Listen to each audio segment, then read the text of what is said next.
so it won't scald you or be too cold for you. So in the process of wetting your head is so when you put the gel on, it'll foam up properly and get the head to stand up, and you'll see the process as we go along.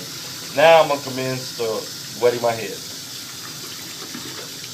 Yep, and the water's at the right temperature for me, so it's not burning at all. And I'm trying to keep water off my floor because then I'll be mopping. So this is a very delicate process to keep.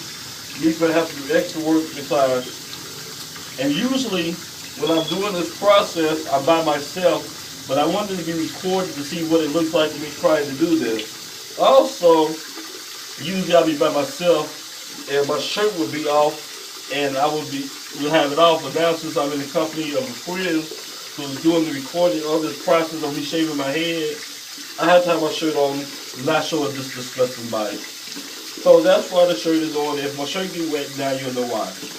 So now, back to make sure the hair is soft enough and wet enough so I can do this. We will come out of the water in a very few seconds.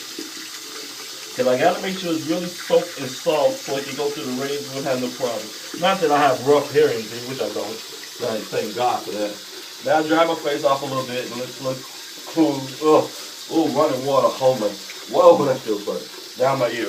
Now it's the process of putting the shaving cream in my hand, a little gel, and rubbing it across my head.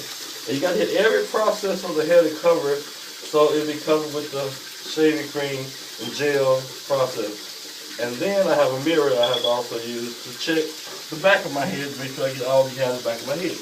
As we will see when I turn slowly, making sure I got it on the side, slowly having my mirror, looking back, okay, I got it off.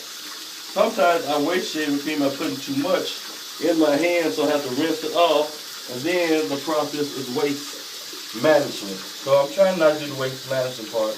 Now, I shave my hair in two processes. I go back to front to get it one way, then I go front to back. Yes, that's how I do it. Just want to make sure I got it right. Sometimes I use one razor, sometimes I use two.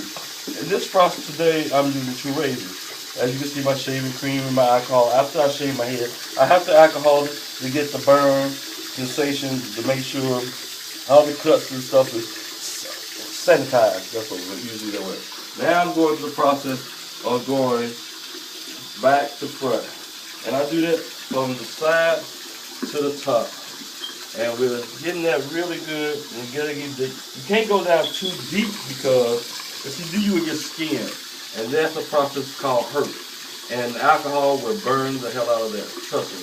I've been in that process too many times to know what that feels like. And as I said, usually I shave my head 2 to 3 times, and then I have to rinse the old hair out. And sometimes, as you'll see, I grab a toothpick I keep in the medicine cabinet. And the toothpick is for cleaning the excess hair out the razor blade so you can get a good close shave, as you see as I'm doing now. And then you rinse it out from front to back to front, however, as long as you rinse the excess hair. Then you go back to shaving your head. Now the process takes me, if I want to do a really, really good job, I'll give 15, 20 minutes if I'm doing it properly. If I'm in a rush, like to get to a doctor's visit, to run and get my mom, do some errands for her, to pick up my baby sister or baby kids, which you might see later on throughout the video if you get a chance to meet them.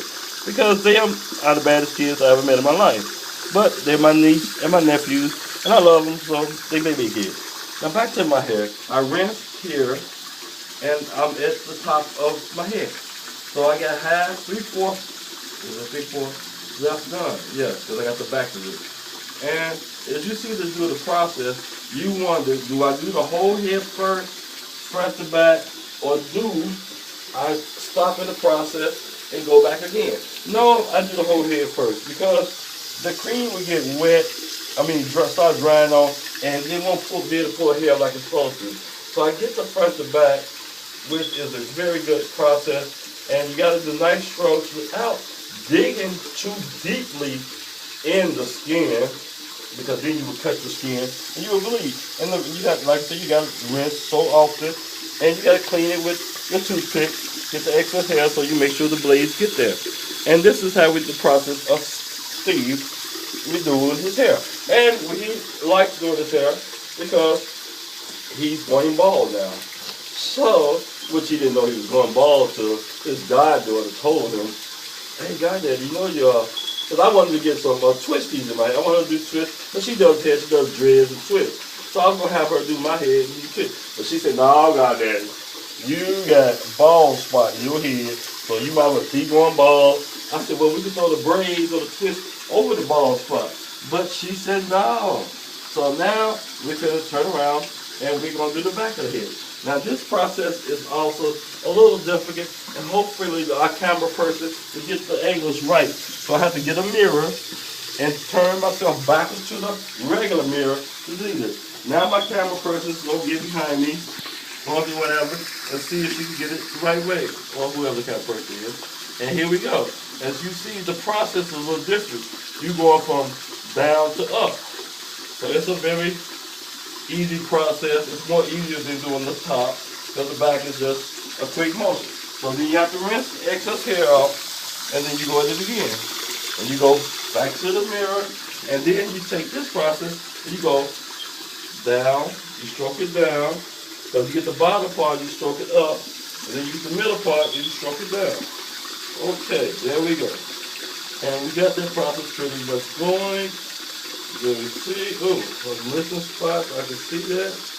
But me doing my hair is a lot cheaper than me going to the barber. Yes, I have to pay for my shaving cream, which I paid, I think, $3.50 for. And then my razors, I paid $3.54, I believe. And the alcohol, I paid $1 for. Which total $7. Yeah, $7. $7, $8 total. So I compare $8 to the $15 I'm gonna take at the barber shop, and I come out cheaper this way. So people, if you can make it easy for you to do your own work, you do it. Save yourself your time and money, and do it yourself. It's so much economically cheaper, and you might like the job you do. Now, if you're going out on a special occasion, and you want to look professionally, you know, you're going like to a wedding, or your own wedding, or, you know, to a extravaganza, yes, you might want to go to the barber shop and get it done properly. But if you just everyday life, you don't want to waste that $15. Yeah, you can do your hair and have enough for a meal. And that's the way I look at it. $15 at the barber shop, and you spend $8 at the store, you got $7 for a meal. Or a bag of fried chicken, or chicken wings. You know, think of it that way. So you have to think about money you're saving and what you want to do. So this is the process of me shaving my head. And if you enjoyed this, I'll be glad to put you on my shaving list. And I will do your head for very low cost of me just shaving your head. That's like, and anybody out there that don't want their dishes done, I love doing dishes, I want you to know. So you can put that on there too. So shaving the head and stuff like that is good. And that is the end. Thank you for your cooperation and taking time to do that. Yay!